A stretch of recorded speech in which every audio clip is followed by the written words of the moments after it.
Did you know that robots wear blankets in space? Let's take a look at how they are sewn together.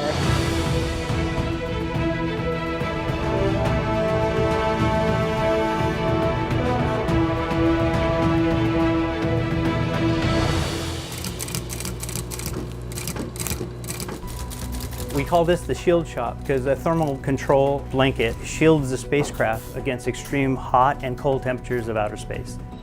The spacecraft that needs shielding, Europa Clipper. It's set to travel nearly 2 billion miles to study Jupiter's moon, Europa. The goal? To find out if there's water beneath the icy surface and if it could support life. The Europa Clipper mission is a unique mission. It has a especially harsh environment of high radiation, and we need to ground the thermal blanket. We're using a special material that is easily groundable. Materials including Kapton and Mylar. These are lightweight and heat resistant. I don't know if you've ever seen those emergency blankets. It's the same principle where you're trying to maintain heat. What it's doing is it's making it difficult for heat to escape. Clipper's blanket will have 22 layers, but it's only about 1/4 of an inch thick. A lot of people think that these are so delicate, but they're not really delicate. There's a lot of testing to make certain that the materials hold up.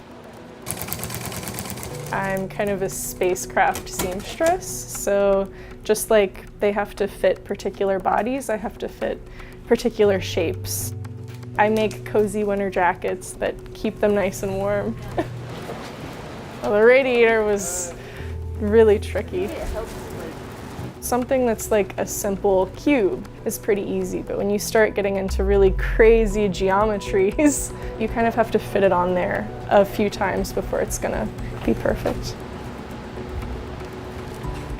I would call this my sketchbook.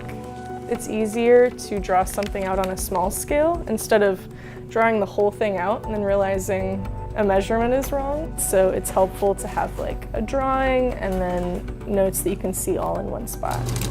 Each blanket either gets sewn together or it's laced together. We're going to be delivering almost 300 thermal blankets to the Europa Clipper project, and at the end it's just like one giant blanket. Europa Clipper will continue to be assembled at the Jet Propulsion Laboratory in preparation for launch in 2024. Thank you for watching Spacecraft Makers.